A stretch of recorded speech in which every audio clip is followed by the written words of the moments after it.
nderuar delegat, i nderuar bashkëkryetar Bilal, të nderuar nënkryetar Bekim Sali, Bekim Qoku, shumë nderuara nënkryetare Mimosa Musa. Kam kënaqësi të drejtohem këtij kuvendi themelues, i cili paraqet hapjen e radhës drejt konsolidimit dhe fuqizimit të vlenit si subjekt politik i shqiptarëve në Maqedoni. Të nderuar të pranishëm. 35 vite nga pavarësimi dhe 25 vite pas arritjes së marrëveshjes së Ohrit si kornizë politike e cila vendosi bazamentin e ndërtimit të identitetit shtetformues të shqiptarëve në Maqedoninë e Veriut, sot në këtë kuvend po vendosim udhëheqësim politik për ata se në çfarë drejtimi duhet të ecin shqiptarët në periudhën në vijim. Të dashur miq, në shoqëritë e zhvilluara, ekonomia ka për detyrë të realizojë atë që e premton politika. Emancipimi politik e kulturor i një populli nuk është i mundur pa zhvillim të mirëfillt ekonomik. Në Republikën e Maqedonisë së Veriut, për vite me radhë, shqiptarëve është premtuar trajtim i barabartë. Për vite me radhë është folur për përfaqësim adekuat, për të drejta dhe për zhvillim. Megjithatë, matësi më i drejtë i këtyre zotimeve ka qenë gjithmonë buxheti i shtetit. Kur kemi hyrë në qeveri para 2 vitesh, kemi hyrë me bindjen dhe me përgjegjësinë që shqiptarët të marrin atë që u takon.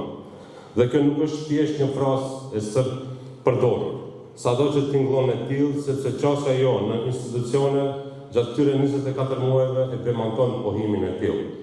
Sot mund të themi me përgjegjësi të plotë se ndarja e barabartë e hisës buxhetore po ndodh në realitet. Kjo shihet në projekte që po realizohen, në investimet që po bëhen dhe në punën që qytetarët e shohin dhe e prekin çdo ditë. Le të përmendim disa prej tyre. Mbi 40 milion euro po investohen në kampusin e Universitetit Nën Tereza në Shkup, një investim në dije, në rinin tonë dhe në të ardhmen e brezave që vinë. Rreth 20 milion euro po investohen në fazën e fundit të sheshit Skënderbeu, duke përmbyllur një projekt me rëndësi të veçantë për shqiptarët në kryeqytet. 74 milion euro janë planifikuar për spitalin e Tetovës dhe disa miliona tjera për spitalin e Këshovës, sepse qytetarët meritojnë shërbime shëndetësore, dinjitoze dhe moderne. Mbi 200 milion euro po investohen në autostradën Shkup-Llaç, korridorin që lidh Shkupin me Prishtinën dhe që hap perspektiva të reja ekonomike për gjithë rajonin. Mbi afër 40 milion euro duhet të investohen në kolektorin për ujërat e zeza në Tetovën tonë. Po ashtu, hiç më lart, sot në një seancë qeverie kaloi pra one stop shopi për Qaftan dhe Bllac, ashtu siç është bërë për Bllac dhe Jazhinc, që i lidh pra Shkupin më afër me Prishtinën dhe Tiranën. Po ashtu edhe në Tabanos, që është një kontribut për qytetarët tonë, për diasporën tonë, që mos presin orë të tëra kur vinë prej gurbetit. Përmes projekteve të ndryshme zhvillimore, po realizohen rreth 100 milion euro investime në komunat shqiptare, në rrugë lokale, shkolla, qevë, ysjellca dhe infrastrukturë që prek drejt për drejt jetën e qytetarëve. Ndërkohë, korridori 8, një nga projektet më të mëdha strategjike të shtetit, kalon për zona ku jetojnë mijëra familje shqiptare, duke sjellë zhvillim dhe mundësi të reja ekonomike edhe për komunat shqiptare. Të në faktet se kur shqiptarët përfaqësohen me përgjegjësi, ata marrin hisën që u takon nga buxheti i shtetit. Sepse përfaqësimi i vërtet nuk matet me numrin e funksioneve.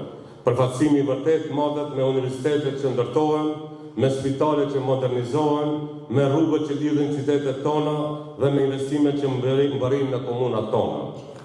Dhe këtu shihet rëndësia e decentralizimit. Kur komunat kanë më shumë mundësi për të vendosur mbi prioritetet e tyre, zhvillimi bëhet më i drejtë, më i shpejtë dhe më afër qytetarëve. Për shumë vite, vendimet për zhvillimin merreshin larg qytetarëve, në zyra të mbyllura e në tavolina të fshehta. Sot është ndryshe. Ne besojmë se zhvillimi duhet të fillojë nga komuna, nga qyteti, nga vendi ku jetojnë njerëzit. Kur komunat fuqizohen dhe kur buxheti shpërndahet me drejtësi, zhvillimi bëhet i vërtetë dhe i prekshëm për secilin qytetar. Prandaj, po i fuqizojmë komunat sepse zhvillimi fillon aty ku jetojnë qytetarët. Vendimet duhet të mbështeten në nevojat dhe prioritetet e tyre. Misioni im nuk është të jemi pjesë e qeverisë vetëm për qenë të pranishëm. Misioni ynë është që çdo qytetar shqiptar të ndjejë se ky shtet investon edhe tek ai, të nderuar të pranishëm. 2 vjet më parë, shumë kush nuk besonte se kjo mund të ndodhë. 2 vjet më parë, askush nuk fliste as që i bëjë vonë për zhvillim, sepse shteti ishte i kapur nga oligarkët e klasa politike, i zhitur thellë në korrupsion. Sot, ndryshimet janë të dukshme. Dhe si çdo ndryshim, edhe rotacioni politik nuk mund të kalonte pa shumë lëkundje tensione, pikërisht sepse një klasë politike të cilës i ka skaduar afati, e ndjehet sënuar nga humbja e pushtetit. Privilegjet ju shkurtuan dhe çështja e llogaridhënies për keqbërjet u kthyen lart në agjendën politike. Sot, ne jemi të përqendruar të merremi me investime dhe zhvillim në çdo anë ku jetojnë shqiptarët. Prandaj, edhe në zgjedhjet lokale, shqiptarët e vlerësuan punën tonë dhe na besuan drejtimin e shumicës së komunave shqiptare, duke konfirmuar vlenin si forcë kryesore politike shqiptare.